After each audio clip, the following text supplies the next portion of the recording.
Listeners, we bake with another episode of Unlabeled the podcast. I got my good brother Kendall in the building. How you feeling this week, brother? What's going on? What's going on? Happy Sunday or Monday? Yeah, Monday. Yeah. We gonna get y'all started right this week. From now on, every Monday we gonna let y'all listen to these tracks and vibe. You know what I'm saying, on your way to work, because this drop every Monday. I'm sorry, at 7 a.m. if y'all ain't aware. So we record on Sundays, but this drop every Monday at 7 a.m. So just so the listeners is aware.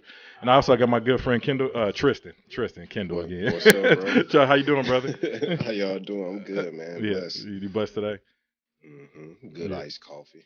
Mm-hmm. Good iced coffee? At 12:42. You always got a vibe over there, man. What candle you got today? I'm glad you asked. Positive vibes. From Marshalls. From Marshalls. See what I'm saying? Yeah. Hey, Kendall, he's also a candle whore like Justin them. Man, you gotta set that vibe right. Oh yeah, I ain't mad at you. Look good, smell good, get good results. Subjective. You said what? Subjective. Depending on the audience. Yeah, depending on depending on the audience. Forget them in a monogamous relationship. Yeah. Did it go well with the vegan? The looking good and smelling good? No, we back to eating turkey. Everything else. No, you a fool. Hey man, so continuing on that same vein of culture that we was on last week, we speaking about teaching your sons, man, like, and being more intentional with what we teach our sons. Have you, Tristan? I know you still got your son is very young right now. Yeah. But have you been working towards teaching him how to do things like tie, like, you know, how putting them on hard bottoms and things like that? Have you started working on that yet? No, I can barely teach him how to sit at the table and eat his food.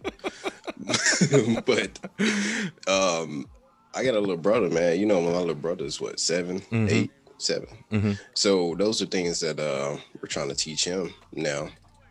How to tie a shoe in general, how to tie anything, because he's at the age where he needs to get those more developmental skills of how to be a man, or get man skills, I should say. Yeah. But with my son, that's something that we talked about it. We're going to lean toward more so, you know what I'm saying? Taking them out to eat, trying to teach them proper etiquette, proper manners, because a lot of it is lost. It's a lost art of how to be a gentleman and how to be a man, per se. Yeah. And everybody's ideal is different about how to be a man, but the general consensus, I think we lean toward the same things, if that makes sense. Yeah, and because you brought up a real good point last week during our conversation. We was talking about you attending your grandfather's funeral, and you was talking about you feeling it necessary for you to have a what do you say, a black suit, a gray suit. How did you put that? Because look, man, everything's gotten relaxed. It piggybacks to the conversation that you had the other week about people being in the airport and not wearing, or you would see people overseas wearing slacks and hard bottoms, button down ties or whatever at the airport. Nowadays, you go to a funeral, people are wearing jeans or casual wear, or just something. I'm gonna put on some khakis and a polo shirt and call it a day. My grandfather was in the service. He's a Purple Heart veteran, and I would feel like I would be doing him a disjustice if I didn't wear, you know, a nice suit with a tie. And there were people there that didn't have that type of attire on and felt that it was okay. And I felt that was weird to honor someone that we love dearly, to stoop as low as to not wear or present yourself in a higher manner than what he would expect. My grandfather was also a pastor, so you know how that goes. Yeah. Every majority of Wednesdays, Sundays, he's in a suit. You know, any other day, if he's at the church, he's not going down and just casual, where he's usually dressed nice and present himself well. Yeah. I'm definitely when I went to. And I hate to say this, bring up another funeral, you know what I'm saying? But that's hard. This is another thing with culturally I feel like we need to stop, and that we need to remedy is because 9 times out of 10, the only time you get black people together is when it's for a funeral or a wedding. But 9 times out of 10, it's for a funeral. And when I went to my nephew's funeral, it was the same instance. Like, you know, I'm there, tie on, slacks, all that stuff. And, you know, people was coming in with jeans and sagging and sweats and all type of stuff.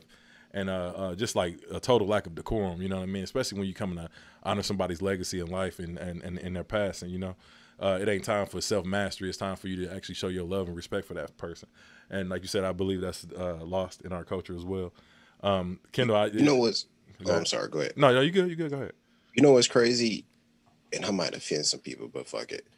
When did the T-shirt phase come in at the funeral where you throw somebody on a T-shirt and we all gonna wear all one color in the T-shirt? Like, when did that happen? I'm just asking. I have no clue, man. I tell everybody, don't put me in them ghetto ass clouds when I pass. If you put my face on the shirt, I swear to God, I'm hunting you, fam. Like, don't put my face on no damn T-shirt, man. Like, who the fuck want to walk around with a dead person on a T-shirt? Nah, that's I don't know, crazy. man. That shit has always been weird and awkward to me, and I'm sorry if we offended you and you've done it before. Hopefully, you don't do it no more. That's actually kind of how I feel about the cross.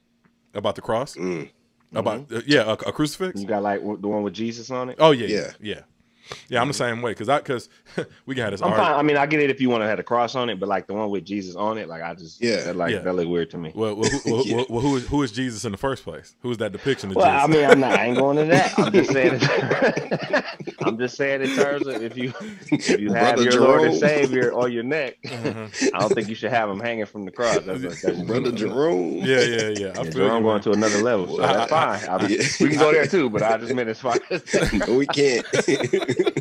I'm not really trying to go there right now, but no, I feel you. I ain't walking around with no human sacrifice on my necklace either. I never was big on the crucifix or whatnot either. So I 100% feel you.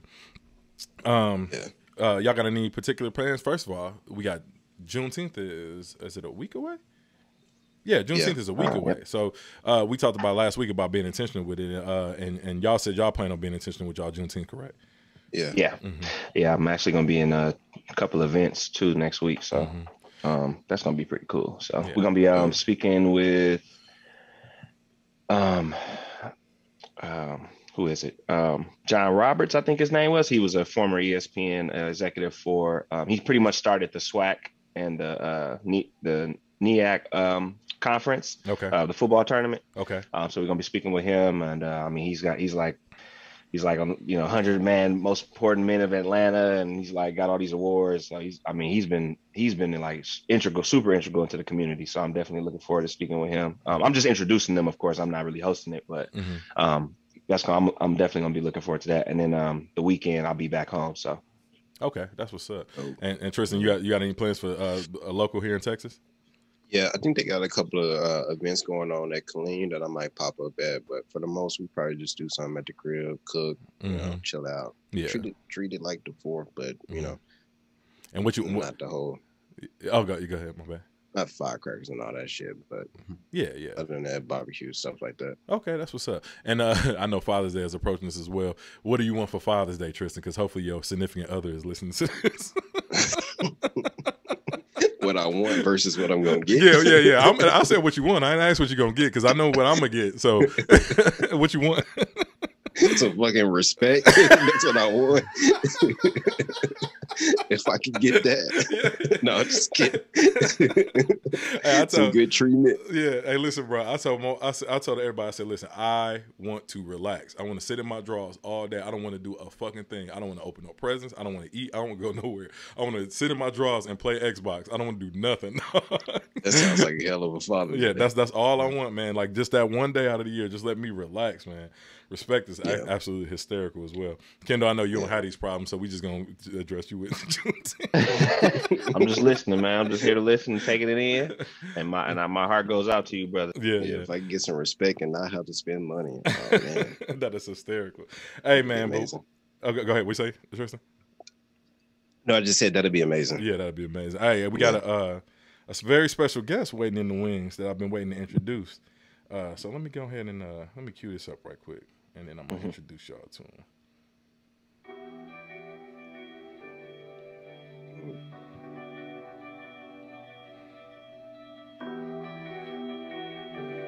Put your lighters up. Yes, sir. Hey,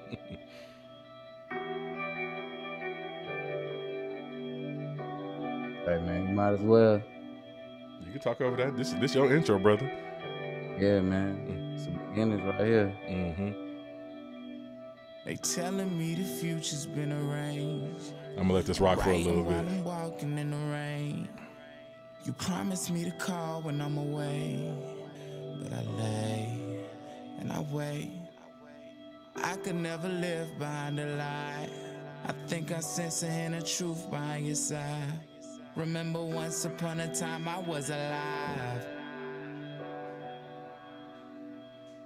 While the world keeps turning, turning, turning, I be hurting like I'm burning. Don't let the lights go out. You know the lights never shine this bright in the city. You know the lights never shine this bright in the city. Man, I fell asleep and can't wake up. Name lit, light shining, and I had them glowing out of Hollywood until I left the city. Now the lights crying. In reality, I'm a fallacy, but in my sleep I'm more like Zion. Life on the line like a firefighter, but the flow so wet I can fight a fire. I'm the sire, chip on the shoulder and golden crown atop my attire. Rhyme a sign with a prophetic tongue because I think with the mind of Mayans. Higher, higher, I get higher, the key flyer, liar, liar. Scribble a stanza to inspire Maya. I bet I'll die before I retire. And I wish I could define time, then find time, then rewind time slow. Like 10 out of 9 times I can find a line to meet. I'm gonna pause it right there. He was going crazy, so I'm gonna go ahead and introduce you. This is my good brother. Feel it. Right. My good brother Nevelle Viracocha, brother. How you feeling today, brother? I'm feeling excellent, man. I appreciate you having me on, man. Man, listen, I have to give you the utmost respect because this is somebody that's been a friend of mine for years. Somebody whose family I respect. His father always came through, dropped Jews on me. Listen, man, I love this brother dearly, and I just had to showcase a little of his work. Me and him got a long story history. We made history together. We've done a lot of things together in the past, I just want to have him on the show because we want to welcome to the Unlabeled family because we got something very special planned for y'all in the future, and but I'll stop and I'll let him introduce himself. Nevelle, you can go ahead and introduce yourself, brother. Yeah, man, you already done gave the greatest intro ever, but you know, it's the one and only Viracocha 11, man, Nevelle Viracocha. You know, I'm a man of many different traits and talents and attributes, but you know, I'm mostly known for doing the music and whatnot. But this is a wonderful opportunity through the Unlabeled podcast and this whole platform that my brothers opened up. So I'm very much looking forward to having these discourses with black men, you know what I'm saying, and getting our ideas and positivity out there, man, and just transitioning to this new platform. So yeah, 100%, exactly. So yeah, like let's say y'all know you've been working with us for a minute. Hey, man, yeah, we in there. Like he said, we've been doing this for a long time, man. We used to sit we kick it back and forth for hours, you know? Yeah. Right around South Korea in my Daewoo Laganza, chopping it up, different ideologies, you know, different things, man. Yeah, but the Laganza. Yeah. But we've been building for years, man. Like it said, we've always had these conversations, so I definitely had to welcome on the platform, man. And like I said, he's very well, brother's been a recording artist for a while. I introduced y'all with Astro Hour because that song had a lot of meaning to him because that was one of the songs that he recorded when we actually over in Korea, and it was kind of a love song to Los Angeles. And I have roots in Los Angeles as well, so we definitely vibed over that. But yeah, man, as I said, I'm very, very happy to have you here, brother. And I'm happy to be here. Yeah, we can go ahead and get into some of these topics too. One of the things that I really want to touch on because Nevelle, you're a father and you're a man who's married now. Tristan can relate. Being a bigger picture man, I know a lot of issues and a lot of debates that I've had with my significant other in the past have always been about me not focusing on the small stuff, you know, simple things like when I come home, I might have a little attitude because I've been out here fighting in the world and, you know, in this white man world and dealing with my personal stresses.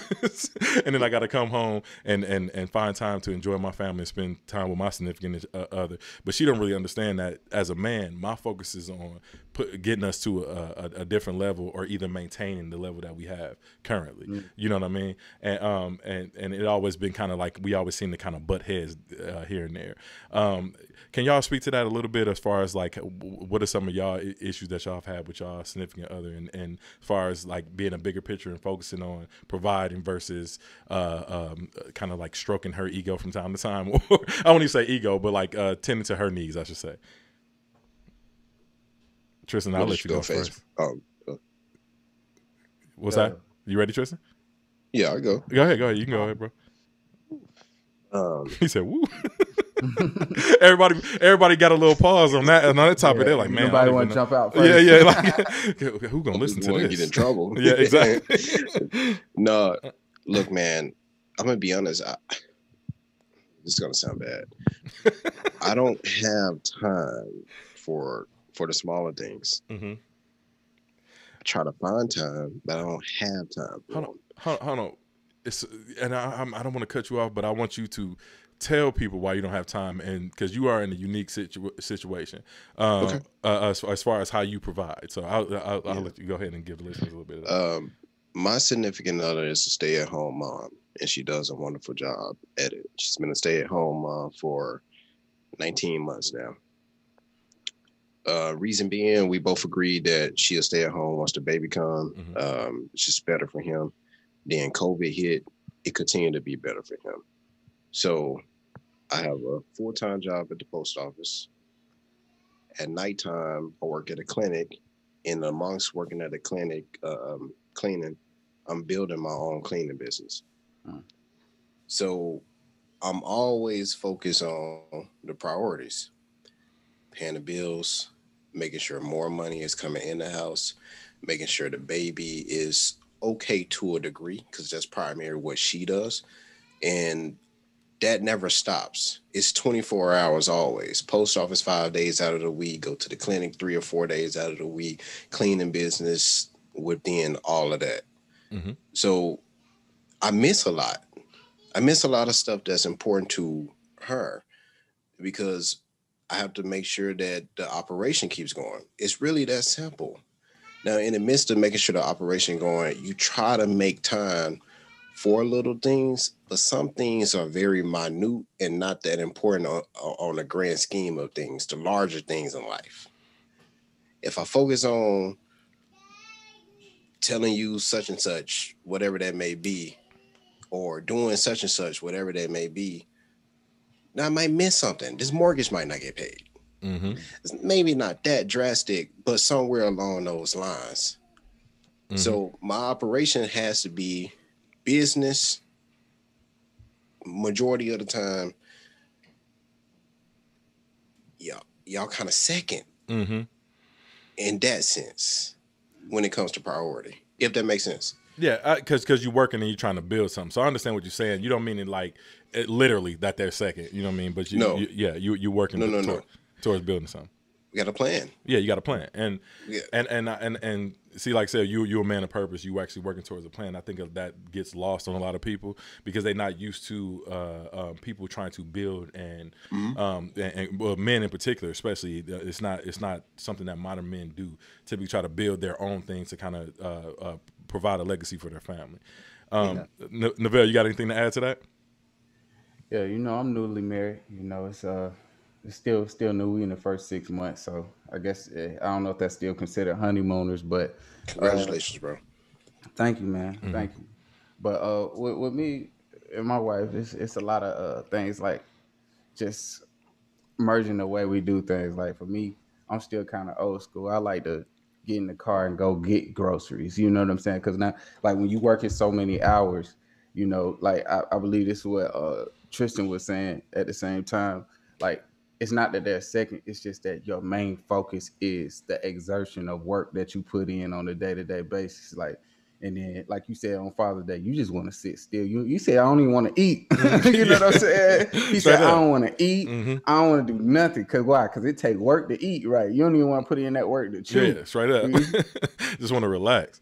He just want to relax, man. And we have little things like that. Like she might order groceries more, and I might want to go get groceries or vice versa. So it's just like basically finding the optimal time or the optimal meshing of schedules, especially in this time for us because we got a baby on the way. You know what I'm saying? So I'm just looking at it like, man, it's only so much time in the Congratulations, day. brother.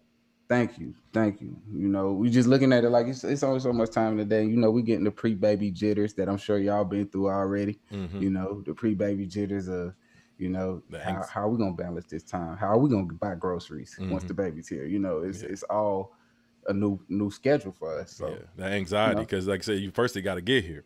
You want to make sure that baby healthy and happy. You know what I'm saying? So you know. So trust me, I completely understand those pre-baby jitters, that anxiety that you're speaking to. But the reason that this conversation is important because a lot of people who listen to this podcast, a lot of our listeners are young black men and fathers and husbands, and they you know they're dealing with their day to day, and they don't really know how to juggle it. And what I'm trying to get our women listeners to understand, especially, is that it's hard being a man.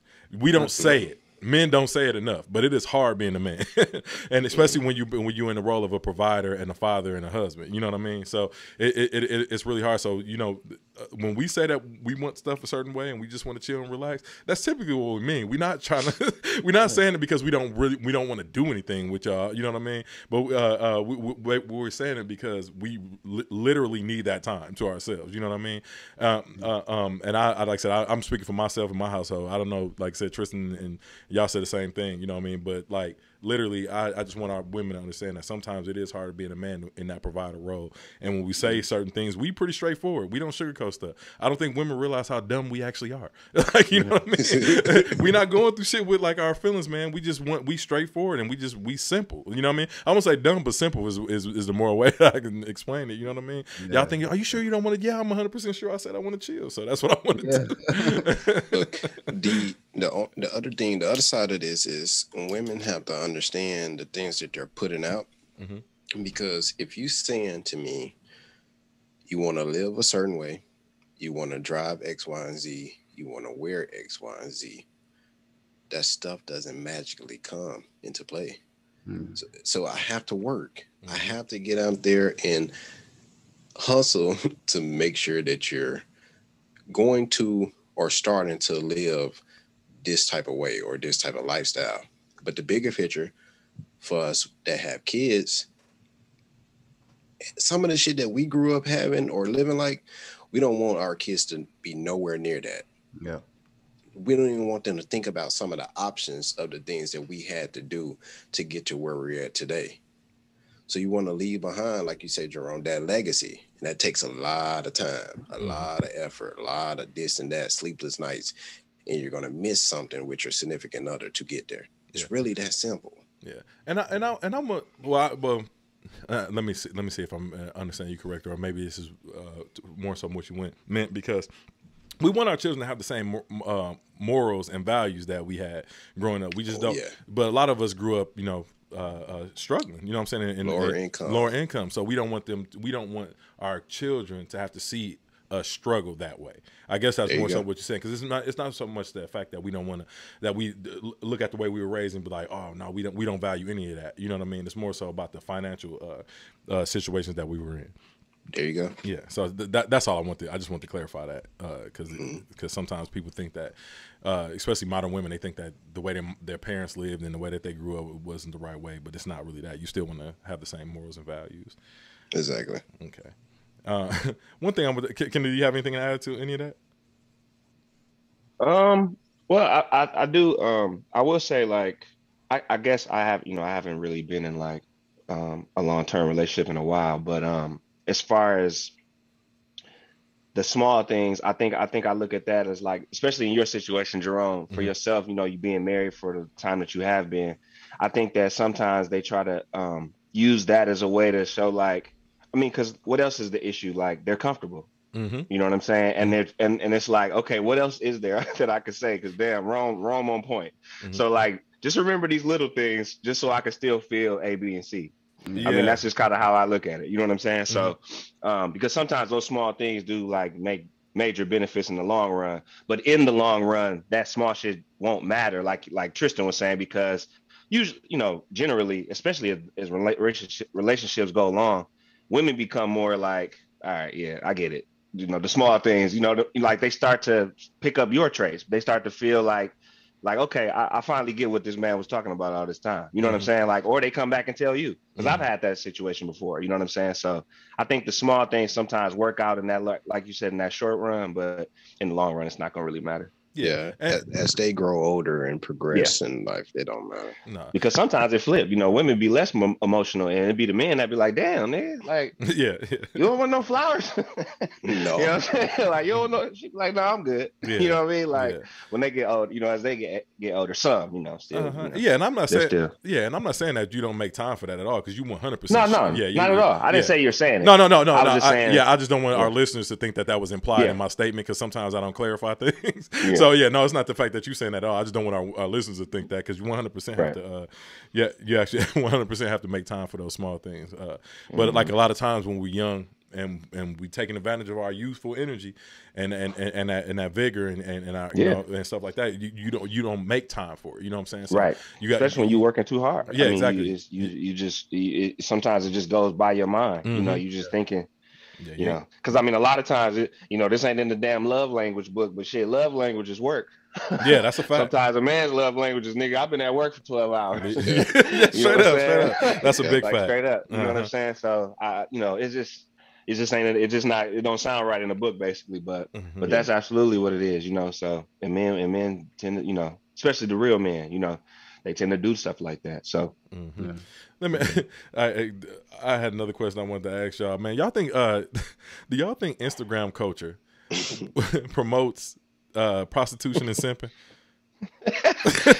To an extent, yes. Yeah. Go ahead, brothers. Y'all go ahead first. Yeah, Tristan, I'll let you go ahead and rock this one out, and then Nevelle, you can go. Man, hell yeah, man. Look, it's a lot of wait, what's the difference between do you guys feel like it's a difference between tricking and simping? Yes. Nah. Yes. Yeah. Yes. Go ahead. Okay. I think tricking is directly correlated with buying something. You know what I'm saying? And from what I can draw from a lot of popular opinions is that simping is more associated with the way that the value that you give a woman who kind of doesn't deserve it. You know what I'm saying? Mentally, or like, you know what I'm saying? Like she treating you like shit, but you treating her like a queen type shit. It doesn't really have nothing to do with buying something. Yeah. But you know what I'm saying? It's basically treating you trash like treasure. That's what simping is, you know. But yeah, I think that. from what I could gather. Yeah. You know, it's facts. I love it. Yeah. I think that was a good breakdown. Yeah, I was still a hell of a breakdown. Yeah. On the prostitution side of things, look, I have no problem with prostitution, escorts. Do y'all thing. I support y'all. Not right now, currently, never. Yeah. But I'm saying, get it how you live. You support the profession. You a 1099. Do your thing. But the might be non-profit. I know. Sometimes. I'm sorry. Yeah. Potentially, you can write that shit off. 501c3. Right. There's a whole financial course on prostitution. No, that's amazing. But I'm trying to keep it together on the prostitution side of things, if we want to be real, for young women that's growing up and you looking on Instagram or whatever, these women are flying around the world, traveling expensive trips, wearing bags and stuff, potentially for doing things that aren't ideal. There may not be much work required to do those things. And that could show younger women, that the way that you get those type of things is maneuvering around with the crowds that can provide those type of things. And you may have to do something in exchange for it. Yeah. Possibly. That may be the prostitution side of it and why it's teaching that. Because Birkin bags and all that other expensive stuff and trips, that costs a lot of money. And if you see somebody who's not quote unquote working for it, then the opinion could be that that person is doing something that is not ideal for it. Mm-hmm. Man, Birkin's a lot of money. It's an astronomical amount of money. Ain't a Birkin like $35,000? Yeah, something like that. More. Man, I mean, I've heard them cost up to $100. What's that though, Nevelle? Yeah, I was about to say I've heard them costing 50 or more. Right. Yeah. Man, ain't nobody got that kind of money just to be giving these Not just sitting around. No, not just sitting around, not just to hand to a woman for her looking good. That's nuts.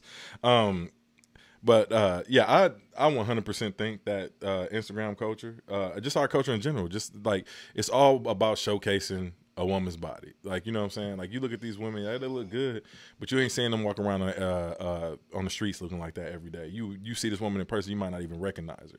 And then you got dudes who are, you know, hitting like and then sliding up in their DMs. I definitely 100% feel like that is promoting that culture. Like I said, and it's fine to do whatever you want to. Like I told y'all last week, life is all about choices. You the one that got to live with those choices. You know what I'm saying? I just don't want you thinking because you selling feet pics that you ain't in some form of prostitution. Yeah, but also, would y'all separate the women who are smashing for Birkin bags for the women that's smashing for Applebee's on Tuesday night? You know what I'm saying? Like, it's a different level of it. Well, that's what I meant by nonprofit. Yeah. Yeah. It's a lot of women who are openly like, well, you know, Yeah. It's in 2021. It's open. They'll openly say, yeah, I smashed so and so just for you know what I'm saying? Motherfuckers fucking for Don Julio. That's crazy. For real. Well, I mean, they've been doing that. Don't worry. for It was a St. long time. Eyes before that. Yeah. On God. It's been going on. 100%. It's been going on. So prostitution has always been like a underlying part of the culture, whether it was identified as such or not. Exactly. You know? Yeah. Prostitution been around since day one. Yeah. It's just Let's remember that. It's just Yeah. That's never going anywhere. No, As long as men are on the planet, Yeah, prostitution ain't going nowhere. prostitution ain't going Yeah, nowhere. and that's not that's no right. issue. Like I said, prostitution is like it's 100% right. been here. My thing is like this: it's becoming influence. it's becoming the norm almost. Mhm. You know what I mean? Absolutely. And that's when you look at people and be like, God damn, like you. So you. But that's as a result, like you said, with social media. I mean, you have you know, you got this generation coming up, Gen Z. 48% of them say social media makes them feel anxious, sad, or depressed. 58% are seeking relief from social media. So, like, if you feel anxious, sad, and depressed from it, but you're also at the same time seeking approval from it, from seeing exactly what you're trying to become, or if you want a certain body type because of Kim Kardashian or whoever, that's what's actually going on. It's as a result of the idol worship or whatever you want to call it. It's just too much of that, and people really have to get back to like feeling a certain way about themselves. I was reading some other stuff. Age 18 to 25. They said that the true generation of quote social natives. 68, and this isn't funny, but this portion of it was. I thought this was good to see that a lot of them are actually trying to take a break from social media. It says 61% are taking a break, and 24% considered quitting because of the negative self-esteem impacts that they're feeling from it. Yeah. So I think that sometimes in these ways, and I'm not saying that we blame social media for that, but I'm just saying the emphasis on it and why people, why it's so important to some of these younger kids.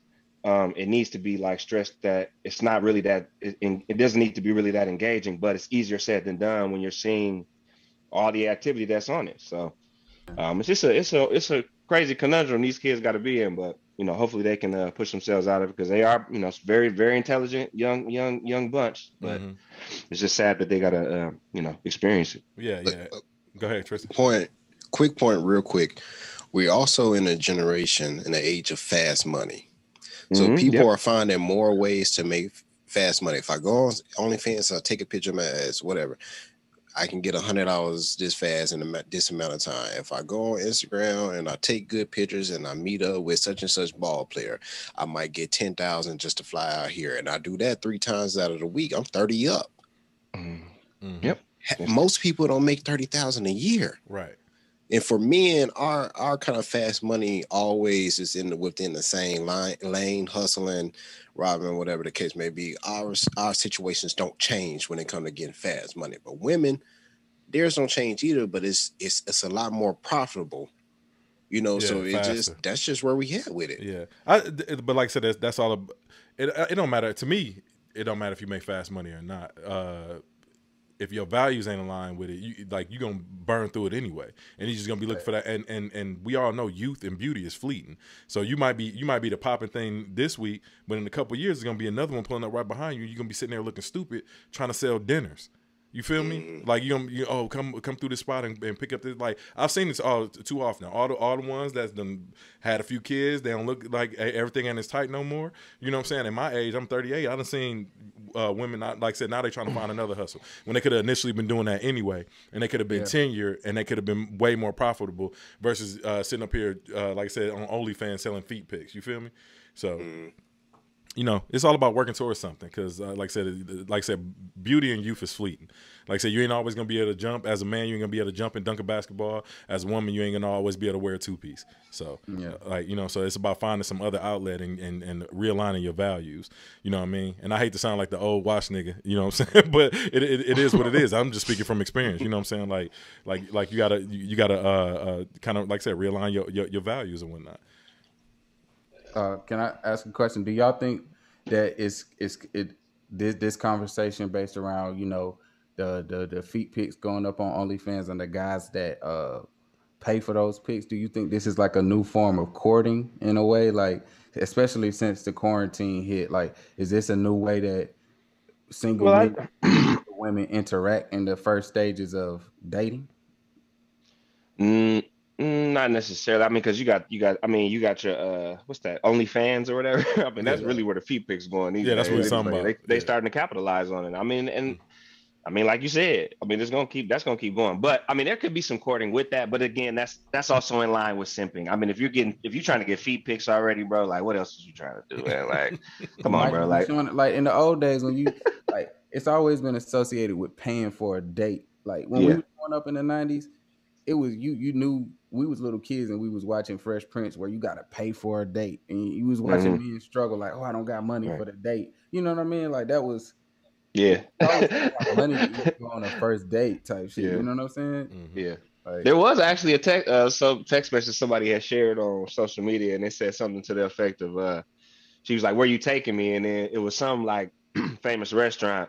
Yeah. And then she was like, "You might as well just give me the money." She was like, "Cause you gonna get some anyway." She was like, "The money you was finna spend." She was like, "You might as well just give me the money because you gonna get some anyway." I thought that was hilarious.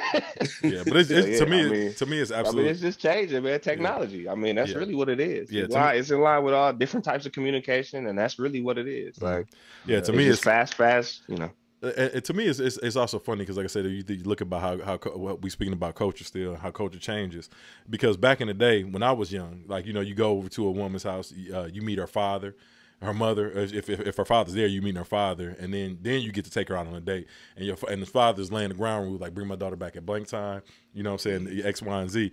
When was the last time you seen somebody do that? Nowadays, it's just like, man, he slid in my DMs. I met him at this restaurant. We had a good time. You know, a couple of weeks later, we smashed. And like, it ain't never no actual courting that goes along with this. And so you see people in these relationships now, and they're like, oh, like we spoke to last week. Oh, why is he treating me and acting like this? Because first of all, you ain't got no guidance. And your father ain't around. He ain't teaching you and just letting you know, like, this ain't the one you want to be around. You feel me? Yeah. But like I said, even if dad is around, I mean, technology. So maybe she don't want you to meet dad because she know that this nigga ain't the person that dad needs to meet. So I'm gonna do it. So slide in these DMs, please, because if he find out, he gonna kill you. So, you know, it's that as well. You know, because it's a lot of black fathers out here very active, and you know, I mean, I know you know that. I'm not saying that we ain't having that conversation, but I'm just saying, and they still don't know sometimes. You know.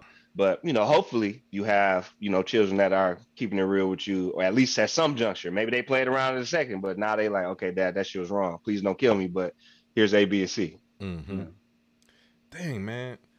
Hold on a second. I'm because I want to move on to the next topic, but for some reason, let me see if I can pull it up here. Oh, yeah, here it is. I'll say this real quick. The other side of that is with the age of social media and that we've been in, you guys are a bit older than me, but especially in my generation, people don't even know how to court someone in public. When you seeing them in the grocery store, at Walmart, at school or whatever, everything is, you might see somebody at school, but the way that you're going to talk to them, you're going to get online and find them on Instagram. That shit is ass backwards to me, but that's just where we happen to be at now. Now, back when y'all growing up, whatever, things were different. Everybody spoke to somebody in public. I'm gonna walk you home from school. I'm gonna talk to you in the cafeteria. Mm-hmm. It's like I don't want to offend nobody, but it's kind of like this generation is socially awkward. Oh no, No, they are. They are. Yeah, they've been there. There's no denying that. I mean, there's a lot of that going on. I think that has something to do with the anxiety that they feel too. Because there you go. If you sitting behind that barrier, that social barrier, I can only imagine what it's like to break through it. Like in a way, we were fortunate that we grew up when we did, because we don't have living in that to jump. Like I met my wife in a restaurant. You know, it was just a passing moment, but I didn't realize how you know, a lot of my homeboys would come up to me and be like, "Yo, you met her in person?" Like I don't remember the last time I met every girl I done dealt with for the last 10 years. I met online. I didn't know it was a special occurrence to meet somebody and develop a significant relationship from interaction in public. But I guess it's becoming more rare these days. Nope, absolutely. I mean, and like you said, I'm obviously an 80s baby and grew up in the 90s like y'all, outside of Tristan. But the major thing that unless you grew up in the late 80s, but the major thing that I saw was like 90s too. Okay, 90s. But the major thing that I like, even with like America Online and Instant Messenger and all that kind of stuff that kind of happened throughout the internet. Like for me, I gravitated towards that. So like I remember like the shift when it just came strictly online, but I also was like meeting girls in person.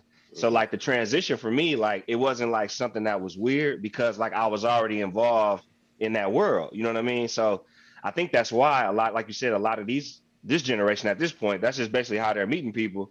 And sometimes they're too scared because, it's too crazy out here, or it's, it's too much going on out here. So I don't want to meet somebody in person. I want to meet them online first and make sure they're not crazy so I can see cap them or, or just anything like it's just changing, that's basically what's going on. And, we just within that shift. This is another, like, communication just keeps changing so fast. And like we just not used to it as way that it's going. It's just more and more rapid. Yeah. You know what I'm saying? Like just think about from just 2016 to now, like it's just changed. Like communication has changed again. So like, and it's gonna happen even faster. Yeah. Because I remember back in the day, I was like one of the first people that would meet chicks off of Black Planet. Telling you. And niggas be like, bro, and they thought you were weird. Like, yeah, they was like, bro, you met her offline. Yeah, bro, like, what you mean? But I also would approach women out in public too. So, but niggas thought that was weird back in the day, bro. They thought that was super weird. Did anybody else have anything to add on that? Because I'm about to move on to our next topic. Yeah, you know, another thing, like I wanted to add to what you said. Back in the day too, I remember even in my generation, when you used to call a girl house, like I used to call girls in high school and her grandma would pick up the phone. Yeah. So that whole thing about having to meet the father, like even if it wasn't a father, I used to call girls and be nervous, like, is her grandma gonna let me talk? There you go. Yeah. Like, who you calling to talk to? And I had to ask, can I talk to her granddaughter? Or if she's at an auntie house, I would get the auntie's number, call the house. Yeah. For the first time. Miss Johnson, can I speak to Cheryl? Is Cheryl home? Yeah, man. It was a process. Y'all know damn well y'all ain't want to talk to daddy. Oh God, niggas are already nervous enough to talk to the mamas. Yeah, it ain't hurt sometimes. Yeah, straight up, man. All them different barriers, man. But all, like I said, all of it is just society and how things change and how technology molded our society today. You know what I mean? So we still sometimes have a family structure, but it's just the communication is changing. Like they stop it at the middleman. Like, don't call my house. You know what I'm saying? Like, it ain't even no house phones no more. Who got a house phone? Right. So it's that kind of stuff. Unless you got a VoIP phone. I mean, who got that? You got a VoIP phone, you probably got a business. Yeah, but most of everything on the cell phone. Yeah. So. But I came across this video earlier. I'm gonna play a little bit. Well, I'm actually gonna let the whole thing rock because I think this is pretty important, and then we kind of talk about this. But this is from Dad's damn need a burner account. Shit. All right, Kendall just gonna but here I'm gonna let this play, and then we can go ahead and touch on this. Hold on a second. Last thing before we go tonight, a liberal political action committee, ardently anti-Trump, whose commercials and podcasts we've aired occasionally in the past. They're called the Midas Touch, and this weekend they put this out on social media, quote, "We made a $184,854 TV buy with this ad on Fox News this week. Fox News just denied airing our ad. Retweet and get it out in every corner of the country." Well, we have a pretty good reach, too, so we've chosen to air it tonight. While you watch, ask yourself, what isn't factual about it? Which people in it aren't real? It's about the attempt to overturn our election, the insurrection of 1/6, and the story is told by those in the fight. I'm proud of the officers I worked with on January 6th. They fought extremely hard. Our worst nightmare really come true, an attack on American democracy right here in the nation's capital. I experienced the most brutal, savage, hand-to-hand combat of my entire life. I received chemical burns to my face that still have not healed to this day. I just remember people still swinging metal poles at us, and they were pushing and shoving. They were spraying us with, bear mace and pepper spray. They were all shouting at us, calling us traitors. It's been very difficult seeing elected officials and other individuals whitewash the events of that day or downplay what happened. As an American and as an Army veteran, it's sad to see us attacked by our fellow citizens.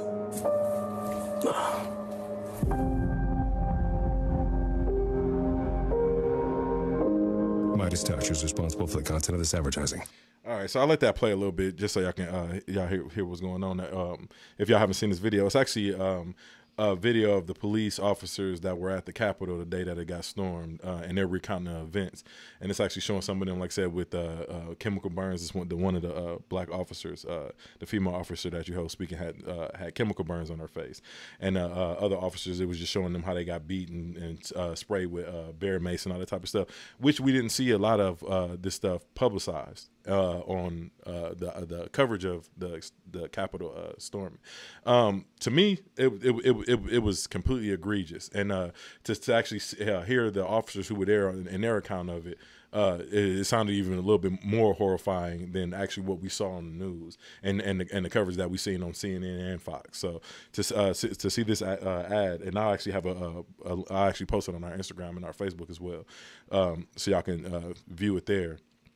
But I wanted to get y'all thoughts on this and how y'all felt with seeing this commercial, so to speak. And Tristan, I'll let you go ahead and go first. I mean, it gives you a different side of it, a different perspective of it. But it's just curious to me and why it took so long for that to come out, and why is they showing it now?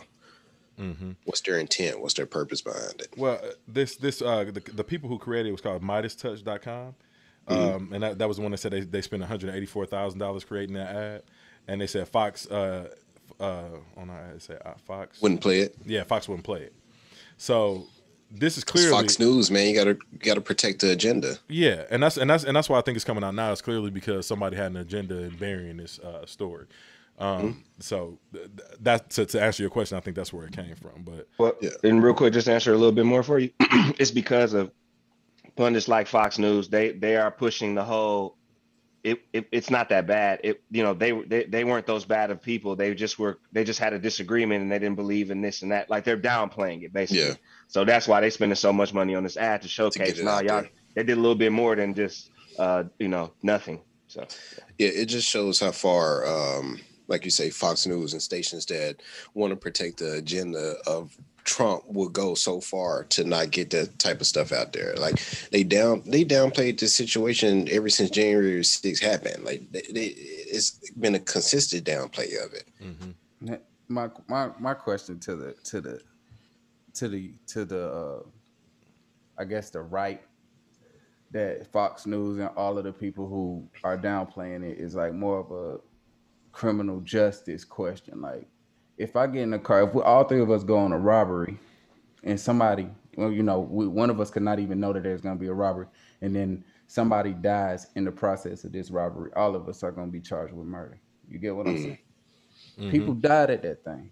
You get what I'm saying? Somebody died. Most of the people died. How nobody getting charged with murder? You get what I'm saying? But in a small isolated event, they're going to snatch all four of these black bodies and throw them in the system for labor for the rest of our life. It could be an accident, and it could be a known accident, but this was a planned event where people died, and the way that they treat it is just like, I want to know. Those are my questions involved in it. Like, how is it so and light, and you know what I'm saying? Like, how are the sentences so light and the charges that these people are being presented with so light when it should be, in my opinion, murder for a lot of them, you know? Whether it's first degree, second degree, third degree, somebody should be charged with the loss of life. You know what I'm saying? Yep. But, Yeah, and that's because they downplay it. Like you said, they made it seem like, oh, just one cop died, or or they just tried to act as if there was no repercussions from this. And of course some people went to jail for it, but again, there's no emphasis on that. Basically, like you're saying, if that would have been us storming the Capitol, come on, man, we would have broke one window. Yeah. Let me tell you and something. We'd have been tear gassed, and all types of other stuff would have been going on. We wouldn't have even got massive arrests. There would have been so many people in prison over that. They would have been like, they're disrespecting the state of our country. If that would have been on Fox News, they would still be talking about that right now. Look what happens when we don't riot and we don't raid, when we just do a peaceful gathering. So of course, 100%. Look what happens when we kneel. Exactly. but I will say this: last year, the riots, I believe that because didn't they do them too in Wisconsin? Oh yeah, everywhere. Yeah, that was that. Look, we gained a lot of. It didn't go the way people thought it was gonna go. Everybody. I remember for years when they did the Million Man March in Atlanta, probably about 5 or 6 years ago. Everybody was like, "Yeah, they're gonna open fire," because they had the National Guard out on the highway. Y'all remember when they stopped the highway and they had traffic backed up all the way to other states because they stopped 85 for like 5 hours or something like that? The general consensus was that if we were to assemble in an aggressive manner, that we would be shot, instantly. But I think the protests of recent have shown that that's not, we can do that. You know what I'm saying? We can. Absolutely. We do have a level of power in this country to where, they scared, bro. They're not. Protest does work. Absolutely. We can get together and put some shit together, but when we mobilize, and that's what we did last year. I mean, that was why some of the things that changed the way that they did, and it just needs to continue. You know what I'm saying? Like, not necessarily just protesting, but like all of that as a whole, because they see the power in the people, and that's what it's always about. It's cliche to say it, but I mean, that's really the only way that you're gonna make massive change. I mean, politicians are not gonna do that. I mean, the people that are trying to get in power, they are. Like, you have, the Cori Bushes, the people that weren't politicians and then got into politics because of the stuff that they've seen or endured themselves, or they lost sons or nephews or whatever. So now they're in politics and they want to make, so those, I ride with those types of people, but like not necessarily people who've been spoon fed into that and staying in and have been in it for decades and they haven't really been doing anything. So, or there's one of them that want to make some change, or two of them, but they can't because the people around them don't care. So, I think I agree with you. It does definitely work, but I'm hopeful that it continues. Yeah, that's a fact. At least we can continue to rally and lobby so we can get some legislation passed. Because this is getting ridiculous, especially when we see stuff like this. And before I move on to this next thing, anybody else have anything else to add before I move on to the next thing? Okay, so I think I'm good. Okay, so I know y'all heard the story about the 6-year-old boy who was shot by the Asian man in was it Washtenaw County? I don't even know how to say this. But anyway, I was past that. So I was about to come in here, and I'm so glad that this happened. I still think the bond is kind of low, but they did eventually end up increasing this man's bond from $10,000 to $100,000 bail after he shot the 6-year-old. So Ryan Lee Nguyen is actually back in custody, and it increased his bail to $100,000 after shooting a 6-year-old because he was trying to get his bike out of his yard. First he tried to hit the young boy with an axe, and the little boy dodged the axe. Then he went in the house and got a gun and started shooting at the kids and hit the little boy in the arm. And initially his bail was only set at $10,000. Now this is an Asian man, and we already had the conversation last week, but I'm gonna let that rock. So they increased his bond after community outcry, and they got him back in jail with a $100,000 bond. Does that still seem kind of low to y'all? Yeah, absolutely. Yeah, absolutely. I don't understand the story at all. But like I said several times on this podcast, they seem to continue to find the right niggas to do this to. Because the boy father was on TV saying he just don't understand it, and and all this other type of stuff. Man, let me tell you something. somebody would have shot my 6-year-old child, it wouldn't be no more Unlabeled podcast. Right. Somebody shoot my 13-year-old child, and I know where they live at, and I know who it is, it wouldn't be no more podcast. I'm sorry to tell y'all listeners. So just let y'all know they do this to the right people, because this and God forbid, man, I'm gonna knock on wood right now. Never let nothing like that happen to me, because y'all ain't got to worry about me no more. Yeah. It wouldn't be no community. It wouldn't be no community outcry. It wouldn't even be no need for no bond. So. Yeah, he played with the right person. It's kid for sure. It's crazy that like we at a point where your kid can't even walk in somebody's yard and get their bike. Like it's that serious over a 6-year. That's that much of a threat. A 6-year-old trying to go in the yard and get their bike to where you throwing an axe and you shooting at somebody. And then, like you say, America continuously shows you how they feel about our people, our this color. No matter how old or young you are, it really don't matter. And to the other side, you're a threat. It's like this shit don't even make no sense. But I feel you, Jerome. I ain't about to get on news and talk about this. I wouldn't be talking about this. I would be behind the bars, happy. It wouldn't be satisfied. Yeah, but whatever. But I'm protecting me and mine, like straight up, bro. Like that. Like I don't even understand. Like it wouldn't have been like said. I would have went on news probably and said something about it, but that'd have been it. I'm like, yeah, this man down here shot my son. And that would have been about it. It would have been no crying. It would have been no upset. Bro, the news would have disappeared. And then the next few weeks, y'all wouldn't have to worry about me no more. we y'all didn't hear Unlabeled come on. We y'all didn't hear, hi, this is Jerome Williams from the Unlabeled podcast. We y'all ain't hear none of that no more. None like tap you in from inside. Yeah, just know where I'm at. Because man, they continue to do this, man. It's just a slap in the face to us, man. Like I said, a couple of assaults on Asian people, and they get legislation passed for them. 400 years of our people, 400 plus years of our people struggling in this country, and we still don't have no legislation. But you know what's crazy though? He was able to. He shot the gun from his living room, right? I don't know where he shot it from. He went inside his house. Inside his house. Oh, inside his house. Okay. If I had a presumed intruder, somebody's kicking at my door, yanking at my door, and I shot, they're gonna put me in jail for a very long time. Kendall, who was the young lady who fired a warning shot when somebody was breaking in the house and she hit a wall in her own apartment and she got I forgot her name, but yeah, she definitely she went to prison, right? She got sentenced. Yeah, she got. Yeah, and that was in Florida. That's a stand your ground state. That's where Trayvon Martin got murdered and Zimmerman walked. But she, these laws are double-sided laws. One side is to protect one half of the population, and the other half of the same law is to condemn another part of the population. They're all double-sided laws. Just look at how they exactly like you said. Look at how they handle depending on who's the who. If I did it, it would be this. If they did it, you get a $10,000 bond. That shit don't make no sense for shooting a 6-year-old kid. Like I said, if someone was kicking at my back door and I shot, the likely chances of me going to jail is pretty high. Yeah, but I think a huge part of this conversation, especially on a platform like this, is that we start talking about us creating our own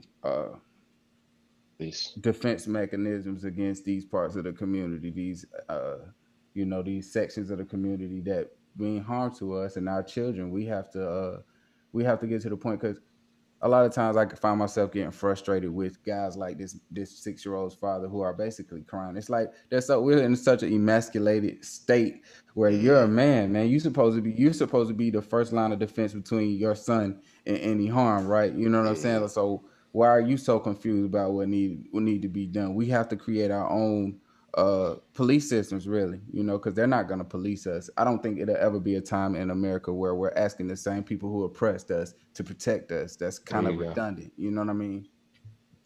Yeah. And it never will change. Not real policing. So yeah, you absolutely right. You got to create your own policing type of situation in your community. And whether it's carrying and concealing, or starting a neighborhood watch for real, a real neighborhood watch, whatever, so and you have to do that, because nobody's going to care about yours more than you know what I mean? And I mean that by that in terms of a neighborhood scale. So and that's a fact. And I think that's why we need to also get back into communities, because a lot of us start making a quote unquote bag and then we just dip.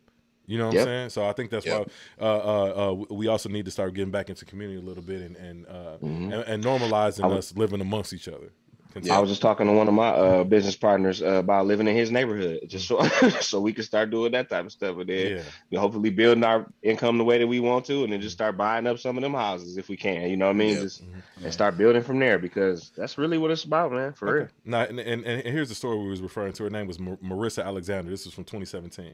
Marissa Alexander, 36, spent almost a half a dozen years either locked in prison or confined to her house after she was convicted of aggravated assault charges in 2012 for firing a warning shot at her husband, who said who had abused her, according to her account in court documents. He had threatened her 9 days after she gave birth to their daughter, and she fired a warning shot and was convicted of aggravated assault. Like I said, and spent almost a half a dozen years either confined or on the ankle monitor. So, like I said, these are the type of things that happen to us when things escalate to that point. You know what I mean? This was a warning shot. She didn't even shoot at him. You know what I mean? This man shot at a 6-year-old boy.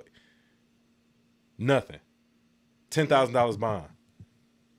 What state was that in? I don't even know, because the article the shooting of the 6-year-old. Let me see right quick, because I'm gonna have to Google it, because the article didn't say state; it just gave a city. It was in Michigan. Was it Michigan? Yeah. Okay, let me see. I'm scrolling up. Yeah, I heard of a case in Alabama where there was a nightclub shooting, and one of the assailants fired a warning shot, and it struck a car door. But I guess in Alabama, if the stray bullet lands within 30 feet of a pedestrian, you could be charged with attempted murder. So his bond was set at like $5 million, and he didn't hit anybody. He hit a car door. Yeah. Yeah, that's nuts, man. I know it varies state to state, but like you see, it's clearly uneven. You know what I'm saying? But it doesn't vary Negro to Negro. No, not at all. Nope. Not at all, man. So, we got one more bad story to cover.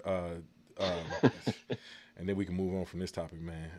And I got Luther queued up right now, Kendall. So you gotta get that Luther on. You got after this this type of information. Yeah. So we had a mass shooting here on 6th Street this weekend on 6th Street in Austin. I'm not sure if y'all familiar, if our listeners familiar. It's a historic street, where College Street, pretty much, where everybody goes down there and party every weekend. And we had 13 people injured. I don't know how many people was killed. Did the article say how many people was killed? No, it didn't. It was like 13 or 14 people injured, but I don't 14, and then 11 are receiving treatment. Yeah. So from one suspect on a mass shooting on 6th Street. I think it happened at a two in critical condition. Yeah. See, I'm trying to see. They got one suspect in custody and one person still out. So no, it doesn't seem like anyone's dead yet. Thank God for that. Yeah, hopefully they all can survive. Yeah. So, the reason I brought this up on here is because during the pandemic, of course, we didn't see anything as far as mass shootings. It didn't start happening until the world started opening up again, and it's just sad, man, because it seems like a lot of this stuff is just either a cry for attention or ego is involved. You know what I mean? And like it's just sad, man, because like honestly, it seemed like life on that end of the spectrum, being locked up in the crib for all that time. I'm sorry, y'all. I'm over here multitasking, but being locked up in that crib for that amount of time, it mitigated a lot of this stuff. Because, like I said, you didn't see one shooting at a mall, at any gatherings or anything like that, man. And it's very, very unfortunate. Yeah, and go ahead. In the bigger picture, that is part of the problem.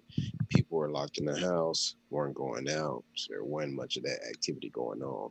But specifically for the state of Texas, and I'm sure a lot of these other states, these gun laws are outrageous and out of control. And they're so far out of control that you can never get it back in control.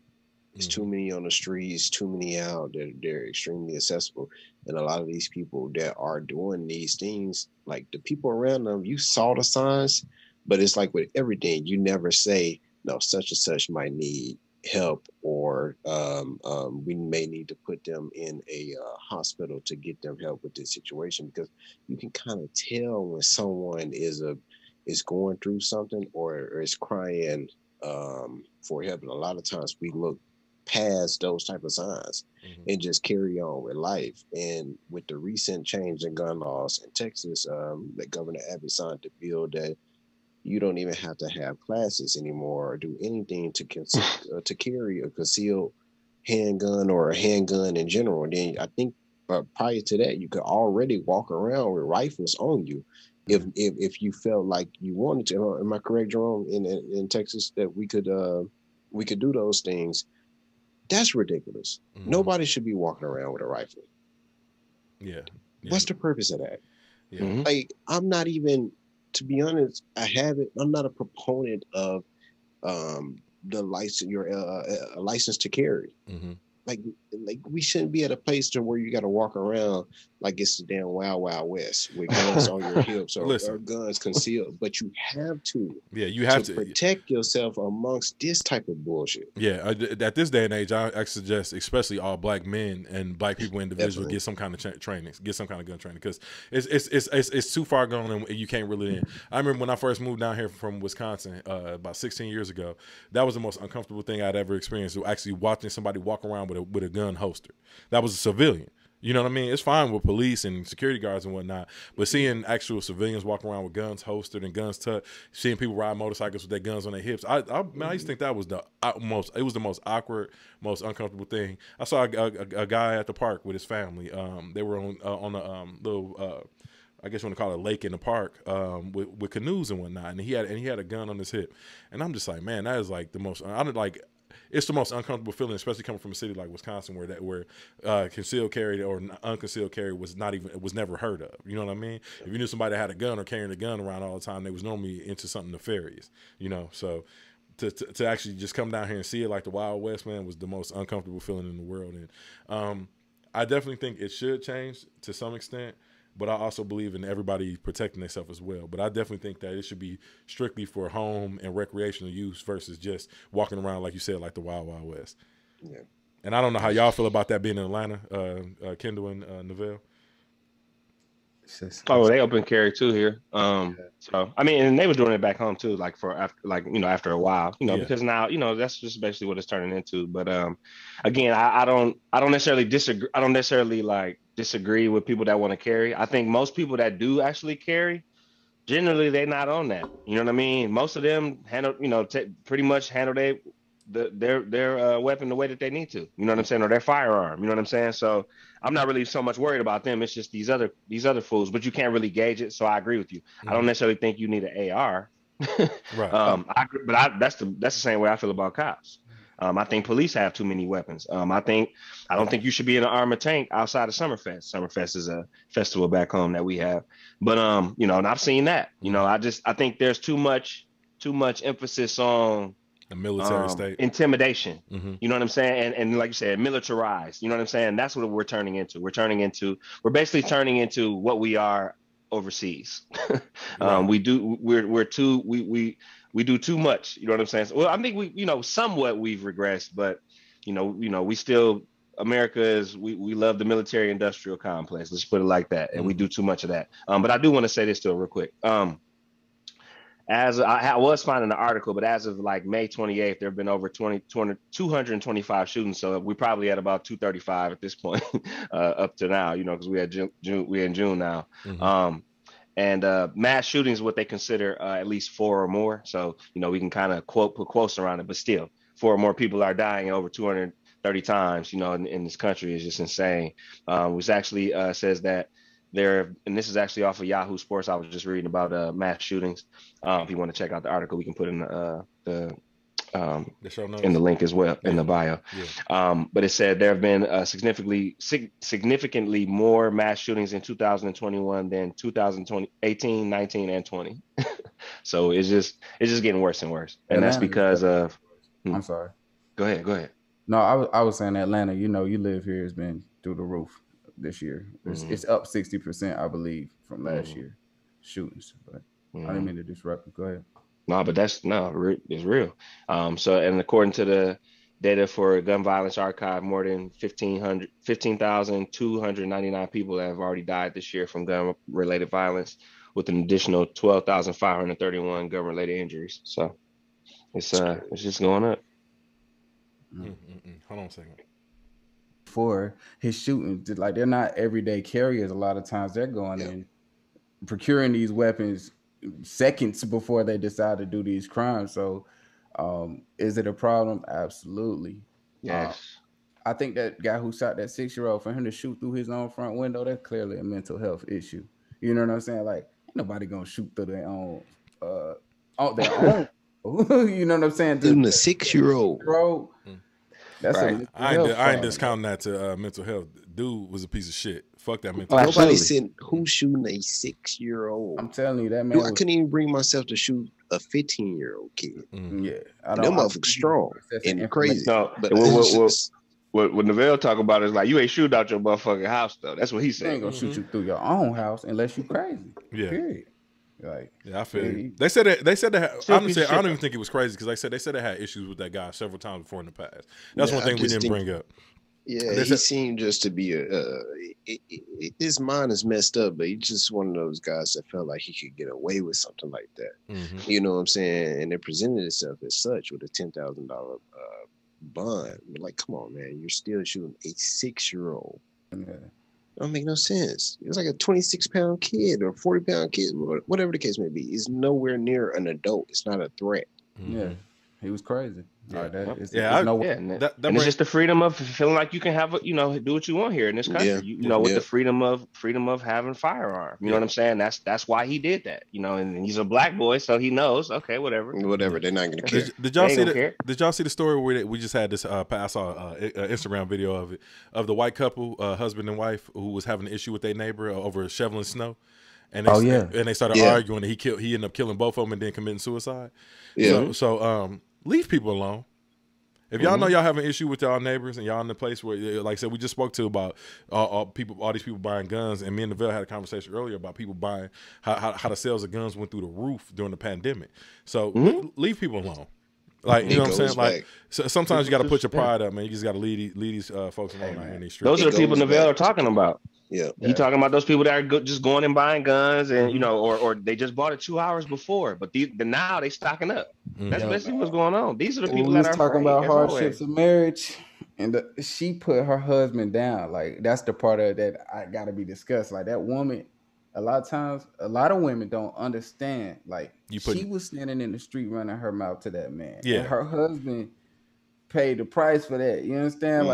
Even after that man started shooting, she still didn't even respond that this man is shooting. She was still running her mouth, finishing whatever she was saying. It's like, he paid the price for his wife. Yeah, both of them paid the price. Yeah, I don't think a lot of women realize the type of positions they put their man in by displaying masculine energy like that. Sometimes you gotta, like I said, swallow your pride. You gotta leave shit alone, because if a nigga like me show up, ain't nobody trying to fight me.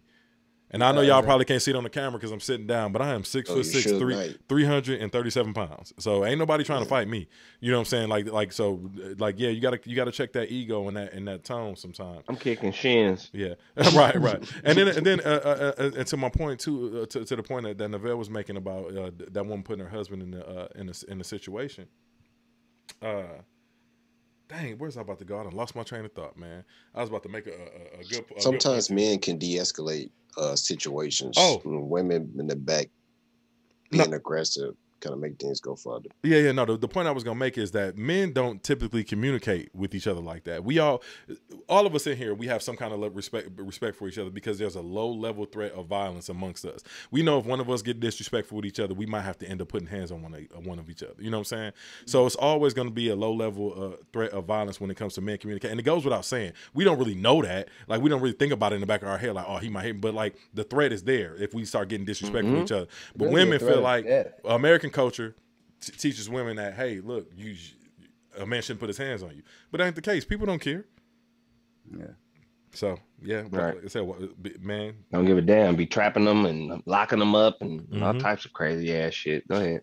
Yeah. No, you good. That's all. That was the only point I was about to make, man. So I think we done covered all our topics. Unless y'all got something else to add, man. I'm good on that point. I don't know how to hog tie people. What would a hog tie? Traffic just made me remember that. R. Kelly is nuts, though. That was an R. Kelly interview. He said not a hog tie. He said That's a goddamn lie. R. Kelly know how to hog tie. Oh God, he know how to hog tie. If anybody know how to hog tie, he was doing that on 12. That was 12 play. That was 13. That nigga said, "Why would a hog tie?" Hey, you know hog tie is 13 play. No, you know when somebody voice escalate like that, they lying like a motherfucker. Y'all feel like it's a fair comparison to like when people say like if R. Kelly was white, he would be Hugh Hefner and all of the things that he's been. No, I don't agree with that. No, I don't agree with that. I don't agree with that. I don't think that like yes, pedophilia is more appeased when it comes to white men. Yes, but I think in terms of like what he was doing, like I think if he would have just chilled the first time after Aaliyah, they would have left it alone. Yeah, but he peeing on kids and taping it and all that. Like, fam, like I was talking about like how they found all like 20 girls. He supposedly had 20 girls in the house. You know, right. Who Hugh or just or R. Kelly? R. Kelly. Oh, okay. Yeah. Well, yeah, I don't necessarily compare it to Hugh because most of them Playgirls was willing. Yeah. You know what I mean? So you know. And, they got a I'm salary. not saying that he's not necessarily getting them young. I don't know that. Maybe they talking to him at 17 or whatever. But R. Kelly was on some strictly kids going. I mean, there were stories of him going up to the damn high schools recruiting. Like, come on, bro. Yeah, crazy. Not saying it's necessarily true, but I'm just saying if you got stories about that, I mean, damn. Yeah, right. We're gonna go allegedly. I don't know all the. It ain't a good look, regardless, though. At all, bro. And especially your stature at that time. I mean, you could have had anything you wanted, but. No, so yeah. And at the end of the day, I'm protecting girls. Shit, I ain't out here. You gotta protect the kids, man. Yeah. R. Kelly was a sick individual, so I don't have no words for him, man. I didn't stop listening to dude music. He got some of my favorite songs, and I ain't got no words for him, fire, man. Yeah, like, exactly. Goddamn. Like, dog, why did you have to be such a piece of shit? But we gonna end on that note. Hey, listeners, thank y'all for tuning in, and we'll be back at y'all with another episode next week. Peace. Peace. Peace.